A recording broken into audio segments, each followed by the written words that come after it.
ನಿಮ್ಮ ಬಿಸ್ನೆಸ್ ಯಾವುದೇ ಇರಲಿ ಅದನ್ನ ಪ್ರಚಾರ ಮಾಡಲು ಸುಮನ್ ಟಿವಿಯಿಂದ ಮಾತ್ರ ಸಾಧ್ಯ. ಕೂಡಲೇ ಕರೆ ಮಾಡಿ.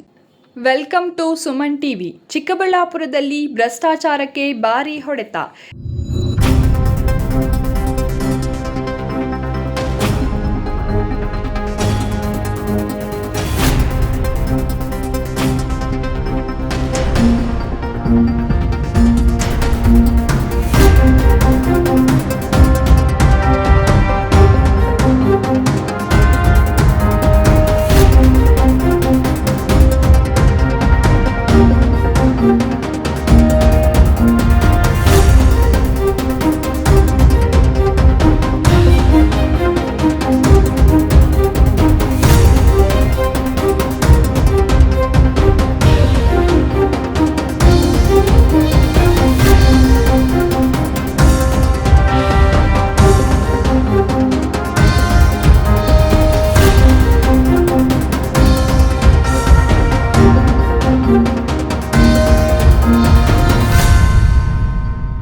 ಲೋಕಾಯುಕ್ತ ಬಲೆಗೆ ಬಿದ್ದ ಖಾಕಿ ಪಡೆ.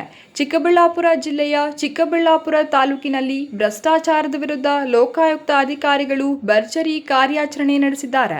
ಪ್ರಕರಣವೊಂದರಲ್ಲಿ ಬಿ ರಿಪೋರ್ಟ್ ಸಲ್ಲಿಸಲು ಲಂಚಕ್ಕೆ ಬೇಡಿಕೆ ಇಟ್ಟಿದ್ದ ಚಿಕ್ಕಬಳ್ಳಾಪುರ ಗ್ರಾಮಾಂತರ ಪೊಲೀಸ್ ಠಾಣೆಯ ಪಿಎಸ್ಐ ಶರಣಪ್ಪ ಹಾಗೂ ಎಎಸ್ಐ ವೆಂಕಟೇಶಪ್ಪ ಜಂಟಿ ಕಾರ್ಯಾಚರಣೆಯಲ್ಲಿ ಸಿಕ್ಕಿಬಿದ್ದಿದ್ದಾರೆ. ಮೋಟ್ಲೂರು ಗ್ರಾಮದ ರಘು ಎಂಬುವವರಿಂದ 1 ಲಕ್ಷ ರೂಪಾಯಿ ಲಂಚಕ್ಕೆ ಬೇಡಿಕೆ ಇಟ್ಟಿದ್ದ ಈ ಅಧಿಕಾರಿಗಳು ಅಂತಿಮವಾಗಿ 70,000 ರೂಪಾಯಿ ಸ್ವೀಕರಿಸುತ್ತಿರುವಾಗ ರೆಡ್ ಹ್ಯಾಂಡ್ ಆಗಿ ಲೋಕಾಯುಕ್ತ ಬಲೆಗೆ ಬಿದ್ದರು.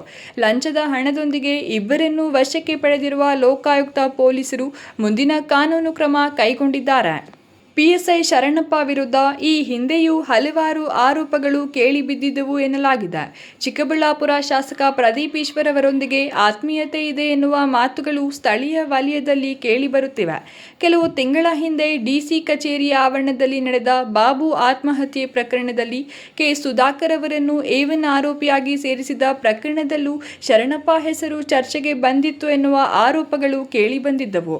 ನಗರಸಭೆ ಅಧ್ಯಕ್ಷ ಗಜೇಂದ್ರ ಅವರ ಮೇಲೂ A1 ಸೇರಿಸಿದ ವಿಚಾರವಾಗಿ ಬಿಜೆಪಿ ಕಾರ್ಯಕರ್ತರು ಆ సమయದಲ್ಲಿ శరణప్ప విరుద్ధ తీవ్ర ఆక్రోశ వ్యక్తపడిసిద్దరు.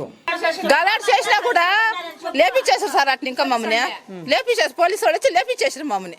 పోలీసు వాళ్ళే మోసం చేసారు మాకి. పోలీసు వాళ్ళే మోసం చేసారు మాకి. నాకు పోలీసు వాళ్ళు చేయలేదు, మా గుంపు వాళ్ళు చేయలేదు న్యాయం మాకి.